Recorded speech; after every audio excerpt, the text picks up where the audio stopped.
Mpendwa mtazamaji wa online TV ya TAG Kibada News City, katika usiku wa leo ninakusalimu katika jina la Yesu.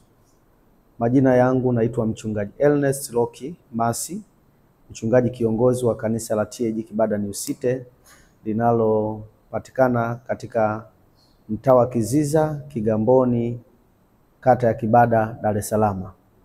Nina mwaliko kwa wewe unanitazama wakati huu ya kwamba wiki hii kuanzia leo siku ya Jumatatu mpaka siku ya Jumapili mchana tuna kongamano kubwa la maombi ambayo ni ya kushinda hapa kanisani, maombi yenye mafundisho.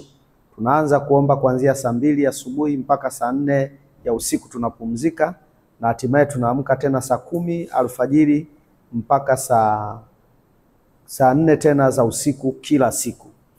Maombi haya ambayo Mungu ametupa neno la kinabii kutoka katika kitabu cha Kutoka ile sura ya kwanza mstari wa kwanza hadi wa 14 na Kutoka sura ya pili mstari wa 23 hadi wa 25, wenye kichwa kinachosema kuachiliwa kutoka katika kushikiliwa na nguvu za adui.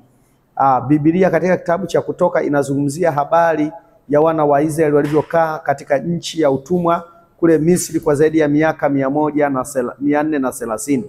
Wakiwa katika nchi ile wakateseka, wakapita kwenye changamoto nyingi, ikafika mahali mpaka watoto wao wa kiume wakawa wanauliwa, na hatimaye wakalia kilio kikubwa.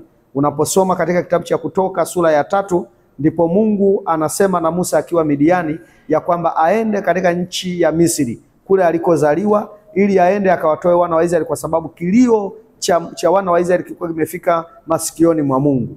Nataka nikwambie unanitazama katika usiku wa leo ya kwamba Bwana ametupa neno hili la kinabii, na Mungu amethibitisha ya kwamba wiki itakuwa sio wiki ya kawaida. Wewe ndugu yangu uliyeko katika nchi ya Tanzania, uliyeko Dar es Salaam, uliyeko Kigamboni, lakini pia katika kongamano hili tuna watumishi wengi wa Mungu ambao Bwana anawatumia katika nyakati za kizazi hiki. Tutakuwepo na watu kutoka maeneo mbalimbali, lakini moja ya mtumishi mkubwa ambaye atakuwepo katika kongamano hili ataanza kuhudumu tangu siku ya Jumatano jioni. Atakuwa na vipindi viwili. Atahudumu saa 10 jioni na atahudumu saa 2 mpaka saa 4 usiku. Huyu si mwingine, ni mwinjilisti wa kimataifa na mwana maombezi ambaye Mungu anamtumia katika nyakati hizi. Mwanamke anaitwa Esther Lucas Zawadi kutoka Mtwara. Amekuwa akitembea katika mataifa mbalimbali, Kenya, Uganda, Afrika ya Kusini, Msumbiji na maeneo mbalimbali. Hapa Dar es Salaam watumishi wengi wa Mungu wanamfahamu na washirika wengi wa Mungu wanamfahamu.